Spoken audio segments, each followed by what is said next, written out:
Punishment से discipline आता है या नहीं? इस पे बहुत सारा डिबेट किया जा सकता है।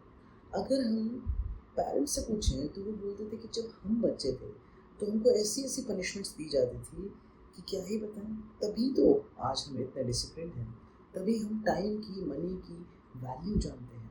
सही गलत क्या है वो जानते हैं। लेकिन आजकल के बच्चे पनिशमेंट दे ही नहीं सकते क्योंकि अलग लेवल के उनके टैंट्रम्स हैं। या फिर सीधे ही वो मेंटली डिप्रेस हो जाएंगे पनिशमेंट से। तो क्या किया जाए? पनिशमेंट सही है या नहीं है? देखिए, अगर पूरा ध्यान से देखा जाए तो पनिशमेंट डिसिप्लिन से ज़्यादा फियर क्रिएट करती है और फियरफुली किसी की रिस्पेक्ट नहीं की जा सकती। पेरेंट्स को ये लगता है कि उनके फादर बहुत डिसिप्लिन थे और उनकी वजह से उनमें डिसिप्लिन आया। No doubt that is true. पर कहीं ना कहीं आपको रिस्पेक्ट से ज़्यादा उनका फियर था।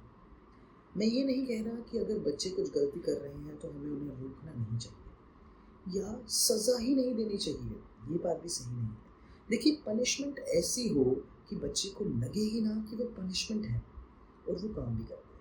मैं आपको एक बढ़िया सा एग्जाम्पल देता हूँ। मैं जब स्कूल में टीचिंग करता था तो साइंस पढ़ाया करता था और उस समय जो बच्चे होमवर्क नहीं करते थे, अब उनको किस तरीके से हम पनिशमेंट दें। यूजुअली हम मारते हैं, पीटते हैं या डांट देते हैं, ऐसा कुछ करते हैं या फिर उन्हें बेइज्जत करते हैं, जो कि फर्स्ट केस ऑफ पनिशमेंट है।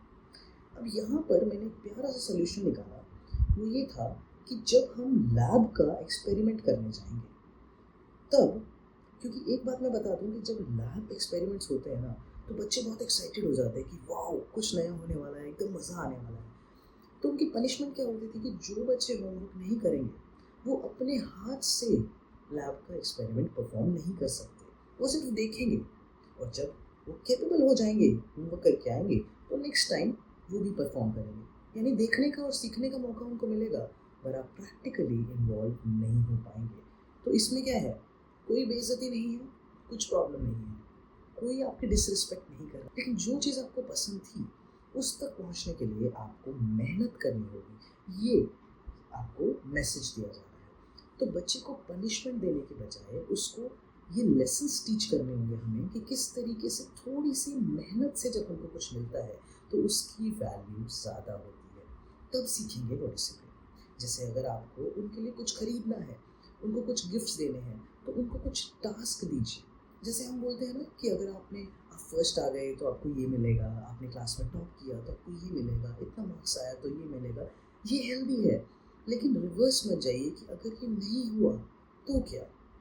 तो अपने प्रॉब्लम्स उनको शो मत कीजिए कि बहुत ही बड़ा कुछ ब्लंडर हो जाएगा। नहीं, एक सिंपल सी चीज़ थी जो अभी आपने अचीव नहीं की, तो नेक्स्ट टाइम जब आप अचीव करेंगे तो आपको मिल जाएगा।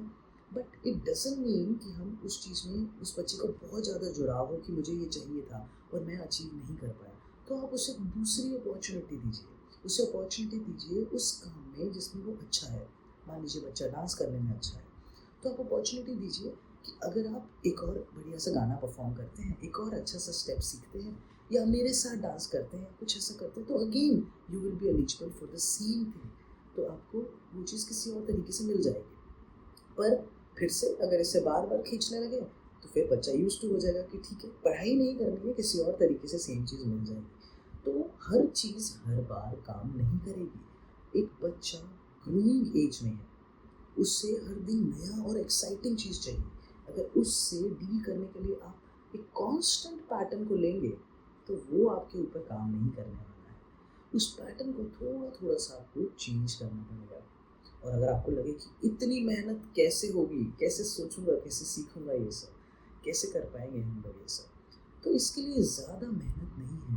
आपको छोटी छोटी सी चाइल्ड साइकोलॉजी की टेक्निक्स को सीखने की ज़रूरत है। जब आप समझेंगे कि एक बच्चे का दिमाग कैसे काम करता है, जब आप ये समझ पाएंगे कि बच्चे क्या सोचते हैं, कैसे समझते हैं, आप उसमें इन्वॉल्व होंगे, तो आपकी पेरेंटिंग बेहतर होगी, आपका बॉन्ड बेहतर होगा और बच्चा स्कूल से भी ज़्यादा घर पे आपसे जो लेसन सीखेगा, जो इमोशनल कनेक्शन के साथ चीज़ें सीखेगा, वो लाइफ टाइम उसके साथ रहेंगे। वो हमेशा आपको इतना रिस्पेक्ट करेगा कि आपके चलते उसने सब कुछ सीखा है और आपने उसे प्रोटेक्ट भी किया है। तो इसीलिए देर मत कीजिए।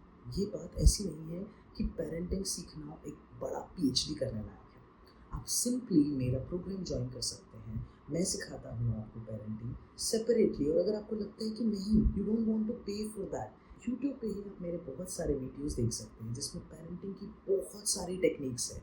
आप एक या दो को भी अप्लाई करते हैं प्रैक्टिकली, तो आप देख पाएंगे कि कैसे बच्चे के और आपके बिहेवियर में थोड़ा सा जो चेंज आएगा, उससे आपका बॉन्ड कितना स्ट्रॉन्ग हो जाएगा और बच्चे कितना सेफ और सिक्योर फील करेंगे आपके साथ और दुनिया के साथ डील कर पाएंगे। उन्हें कोई ईजिली चीट नहीं कर पाएगा। तो उनकी लर्निंग के लिए कांस्टेंट एफर्ट करते रहिए।